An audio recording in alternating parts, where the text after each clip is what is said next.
my God, I almost destroyed the whole entire setup.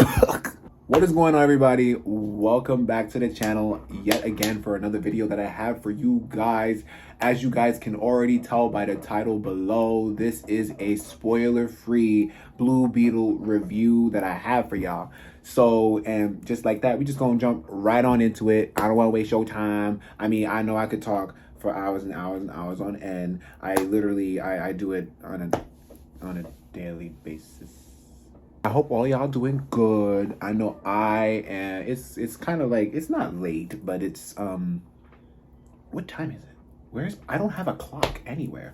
I'm getting so sidetracked right now. So yeah, let me talk to you guys about Blue Beetle. Okay, so I'm gonna start off with what the movie is about. So I personally don't know a lot about the Blue Beetle character. I don't know his, I guess, comic story. So, I mean, don't quote me for, like, I don't know if they're following it originally, but I'm gonna just tell you what it is. What? If that makes sense. But yeah, the movie was just, it's a Mexican American who was going to college in the States, and his family is back at home, and they are, you know, kind of going through their own little bits of struggle and whatnot. And it's like a coming of age story almost, where, yeah, he gets caught up in a scheme that's been going on for this company, and yeah, the Blue Beetle hosts itself or latches itself onto him, and yeah, just how his life is after now being a superhero, and how he's going to be with something like that. And yeah, I think that about sums it up. It's really just alien artifact latches onto a host, and how they live their life with that alien artifact latched onto them for the whole movie. And it was fun. I'm not gonna lie. The movie was fun. It was a fun movie. I definitely was not disappointed. It was definitely your average, like, popcorn flick. Would I say you need to go and see this movie, like, right now? Like, oh my God, rush out and find a time? No, you don't. But, you know, if you want to, you got spare time, you're just trying to figure out what you want to watch, or if this movie's good or not, I would say, yeah, go ahead and see this movie.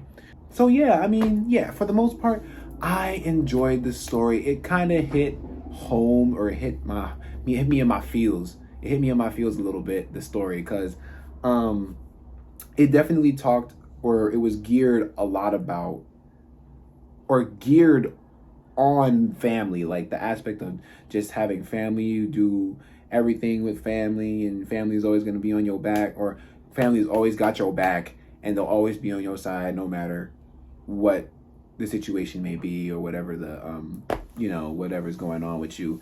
So I thought that was very heartfelt and cozy, and it was a good message. It definitely was a good message that was portrayed through the film. It did follow a lot of cliches, where it's like, yeah, you get the power, you always want to scream and oh my God, I got the power, I don't know what to do, oh my God, oh, make it stop. Like, in reality, it's like, I don't know, to me personally, I get annoyed with certain things. Well, I get annoyed with that aspect of superhero films specifically, because it's like, in what universe,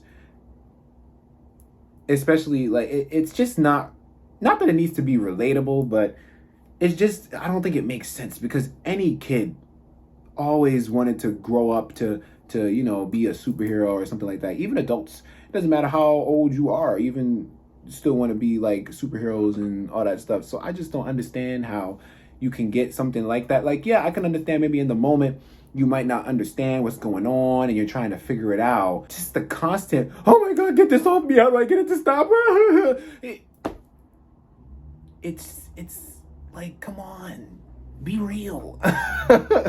But yeah, that was like a lot of the movie. It was like uncontrollable, and he was always like mid fights and all this stuff, like, oh, stop, no, we don't do this, we don't do that, no, don't do that. I'm like, boy, this dude is trying to kill you. You mean to tell me that you can't even sit here and defend yourself? He's literally trying to stab and shoot and blow you up, and you still talk about, oh no, we don't fight, we don't do that, no, we don't. What?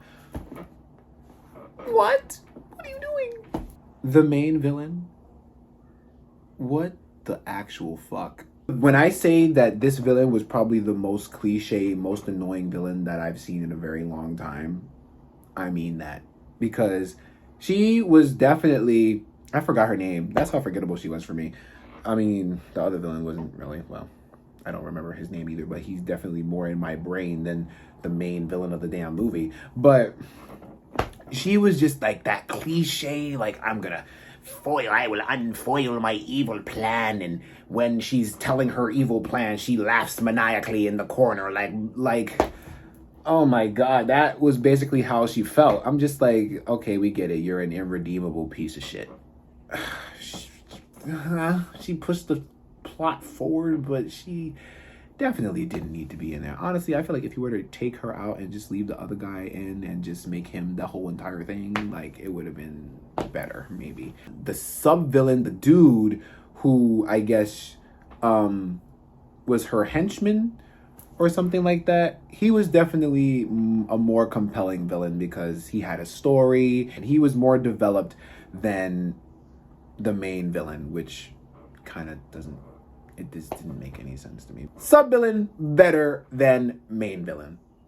Now, the CGI in the movie, I know that's a big thing for certain people. Honestly, personally, CGI has never really been something that bothers me and really like takes me out of a film because I know what I'm there to see. I'm not saying that every single movie needs to be like so realistic, but at the same time it doesn't need to be super duper bad either. Like, yeah, I know what bad CGI looks like compared to like what really really good CGI looks like, but I'm not really somebody who's complaining if it's just really minor and like, I don't really see the big deal. But for the most part, yeah, the CGI was great. I love the CGI in this movie. I ain't got no complaints when it comes to the CGI there. I mean, yeah, for those that might have like little nitpicks and like, oh, if there's bad CGI, I just don't want to see the movie, then I would say that the CGI is, you can kind of tell that it's a little shaky, like when they have this wide angle of the city and this fake, you could just tell it just looked like a model. It was just like a fake looking city, and then the end of the final fight, it was like the guy's head was bigger than his body. It just wasn't proportioned well, but it didn't take me out. Like I said, the movie was very funny. Like I don't really laugh at movies like that. I don't know, I feel like my humor is very, I have an odd sense of humor. I really do. I don't know, I can't even explain my sense of humor. I don't even know what I think is funny and what's not. I know it's random. I like randomness, but this movie definitely did make me laugh out loud. So I feel like since I'm a little bit of a tough cookie to make or to crack when it comes to jokes and stuff like that, I feel like a lot of people or the general audience would enjoy this film as a, you know, for its jokes and all that. So yeah, it's definitely very funny. George Lopez, oh, he was probably, no, not probably, he was the funniest part of the whole entire movie. And I mean, some parts it was a little over the top. Like, okay, it was funny, and now you're dragging it. Like, why are you dragging it? The only other thing about George Lopez's character, since he was the tech guy, was that in any situation they were in, he just knew how to fix everything, knew how to do everything, knew how to fix everything, knew how to just... He was just the know-it-all. I'm just like... how? Like, I don't know. That personally took me out because it's just like, for example, I'm not gonna spoil the movie, of course. So as an example, it's like if you were to go and there's a blackout. Oh my God, the lights went out. Wow, what happened? I can't see anything. Oh, well, it turns out that I happen to have the anti-blackout device. So now let me just program. Oh my God! Wow! Oh my God! Why are you carrying an anti-blackout device? Like, how did you know that we were gonna get into this type of situation. It's that specific, and it just takes it. I can't. It gets a little annoying, but if that's something that you can pass by, then okay. But for me, I did not like that. Things worked in this film because the writers said it works. So it might not make sense. That's what I'm getting at. I'm saying not everything makes sense in this movie, but because the writers say it makes sense, I'm supposed to go, oh, okay, that makes sense. But no, that's not the case. That's also something that kind of just took me out as well.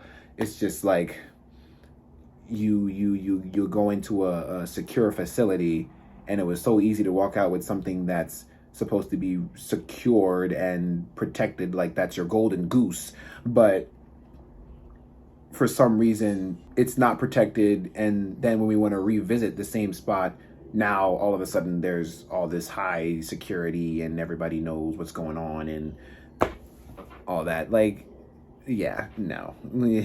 It's just it works because we say it works. No, it doesn't. That's about it. I would say that the movie, it was definitely good, but all the stuff that I might have griped about, it was very minor. It's nothing that really like takes you out of it to the point where you're like, oh my God, bro, what am I watching? Would it be something that I watch again? No. But if it was to like be on TV, or if it was just like to randomly come on like an autoplay on Netflix or Max or something, I would just let it play as background noise or something like that. But I don't think that I would necessarily need to watch this film again. I wanted to talk about the transformation scene.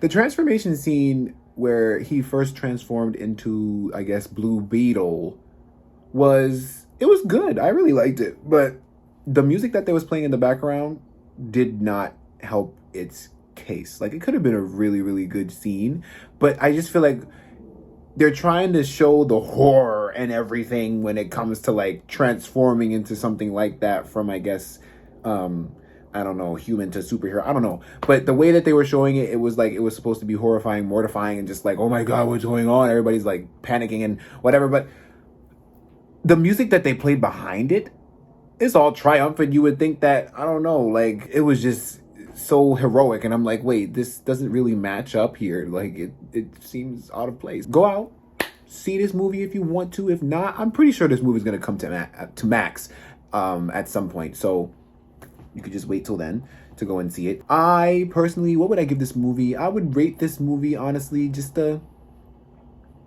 7. I rate this movie a 7 out of 10. It was definitely good. I feel like it stands out on its own. Nothing really too crazy about it. It's cliche, really cliche, but I enjoyed watching it. It was fun. That's all I have to say on Blue Beetle.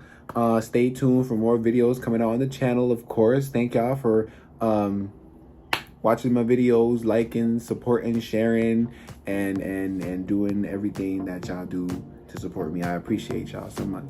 So until next time, my brothers and sisters, I will see y'all in the next video.